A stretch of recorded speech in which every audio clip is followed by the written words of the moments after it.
네, 저는 그 독특한 아이디어를 생각해내서 어려운 문제를 남들보다 좀 빠르고 잘 풀어내는 순간이 약간 기쁘고 성취감이 있다고 생각합니다. 그 16년도 1회 NIPC에서 그 예전에 크레이지 아케이드에 관련된 문제가 있었는데요.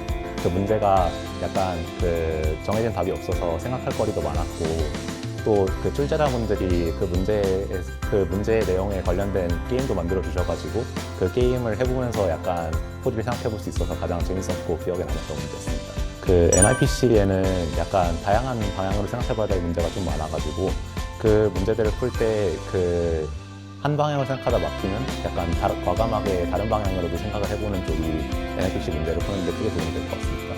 우선 그 프로그래밍 대회 같은 경우에는 대부분이 거의 대학생 위주로 이루어지는데 NIPC는 중고등학생 위주로 이루어진다는 점에서 일단 차별화가 이루어진다고 생각하고요. 또 NIPC는 그 예선에 많은 문제들이 나오는데 그 중에 좋은 문제들이 많아서 그 예선에 참여하는 것만으로도 약간 그 많이 공부를 할 수 있고 많은 것을 또 배워갈 수 있다고 생각합니다.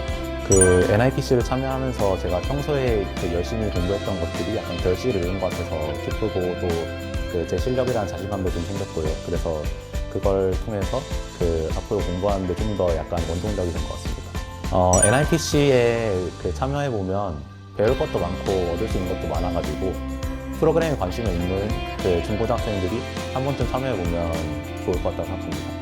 나에게 NIPC란 추억이다. 사실 꿀팁이라고 하기는 좀 그렇고 당연한 얘기긴 하지만 모든 문제마다 부분 점수를 항상 확인을 해야 됩니다. 그래서 만약 문제가 잘 풀리지 않을 때는 부분 문제를 본 다음에 부분 문제를 푸는 시도를 먼저 해보면 부분 문제를 풀어서 점수도 얻을 수 있고 그 부분 문제에서 전체 문제로 가는 힌트도 얻을 수 있어서 좋은 것 같아요.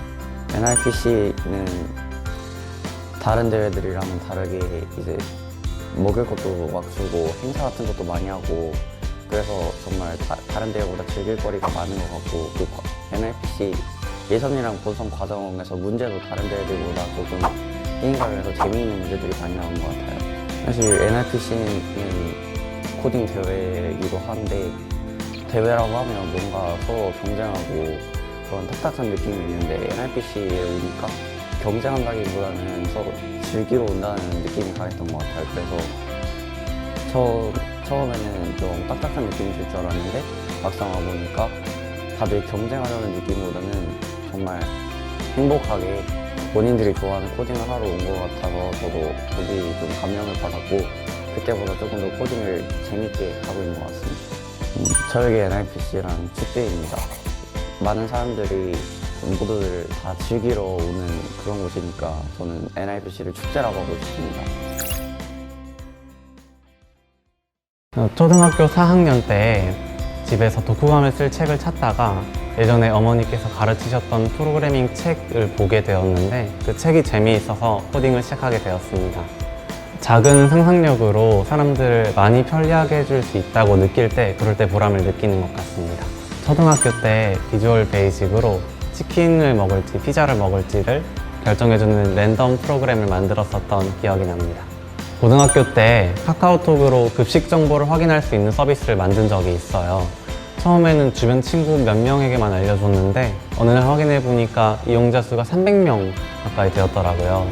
많은 사람들이 제가 만든 서비스를 이용하고 편리함을 느낀다는 점이 정말 뿌듯했었습니다. 초등학교 때는 인터넷에서 자료를 검색해가면서 공부를 했었고 중학교 때는 도서관에서 책을 빌려서 공부하기도 했습니다. 또 세계 각국의 정보 올림피아드 문제들을 찾아보고 풀면서 공부했었습니다. 저는 프로그래밍을 공부하면 세상을 바라보는 눈이 하나 더 생긴다고 생각해요. 정말 할 수 있는 것들이 정말 많아지지만 정작 하고 싶은 것이 하나도 없다면 의미가 없겠죠? 그렇기 때문에 혹시 하고 싶은 것, 재미있어 보이는 것이 생기면 그때그때 잊지 말고 메모해두는 습관을 들이면 좋겠다고 생각합니다. NIPC만의 차별점은 역시 문제 유형이라고 생각합니다. 완벽한 정답이 주어져 있지 않은 상황에서의 문제를 해결하는 것이 어쩌면 현실의 문제풀이와 조금 더 맞닿아 있다고 생각이 들거든요. 다른 대회는 조금 더 시험에 가까운 느낌이라면 NIPC는 일상생활에 필요한 창의력을 길러주는 대회라고 생각합니다. NIPC의 문제들이 정말 다양하기 때문에 본인의 스타일에 맞는 문제를 먼저 찾아서 해결하는 것이 좋다고 생각해요. 초심을 잃지 않게 해주는 소중한 경험입니다. 마음속으로만 상상했던 그 무언가를 눈에 보일 수 있도록 실체화해주는 도구라고 생각을 해요. 제 친한 친구가 NIPC 초회를 참가를 했어요. 그래서 거기서 탄 상품을 저한테 자랑을 하길래 저도 평소에 코딩에 관심이 많았는데 이런 큰 상품까지 주는 대회가 있네 라는 생각이 들어가지고 참가하지 않을 수 없었습니다. 초회 때 바둑 기보 놓는 문제가 있었죠. 바둑을 놓는다는 거를 문제로 쓴다는 것 자체가 저한테는 굉장히 충격이었어요. 왜냐하면 그 전까지만 해도 정보 문제는 굉장히 문제 설명이 딱딱했거든요. 근데 바둑이라는 친숙한 게임을 가지고 갑자기 이거 한번 풀어볼래? 라고 하는 것 자체가 뭐랄까 수학으로 치면 막 창의력 논술 문제라고 할까요? 근데 그게 NIPC 특색이라 생각하고 그게 저한테 굉장히 기억에 남습니다. 코딩을 잘하고 싶다면 그 전에 코딩을 좋아해야 되지 않을까라고 생각을 하고 좋아하는 무언가가 있다면 좋아서라도 할 것 같아요. 세계 많은 친구들이 공부를 하고 있어서 더 쉽고 편하고 눈에 잘 들어오고 재미있게 그렇게 공부를 할 수 있도록 도와주는 교육용 프로그램을 만들고 싶어요. 제가 제 꿈을 위해서 달려가고 있지 않을까 열심히. 그런 제 확고한 제 꿈을 갖고 얘를 이루기 위해서 코딩이 필요하니까 코딩을 열심히 노력하고 공부하고 있지 않을까 생각합니다. 내가 코딩에 관심이 있는데 내가 대회에 나갈 정도로 잘할까라는 의구심이 든다면 무조건 해보라고 해주고 싶어요. 왜냐하면 내가 얼마나 잘하는지는 대회에 나가보지 않으면 모르는 일이 그렇기 때문에 NIPC에 도전하지 않을 이유는 없다고 생각해요.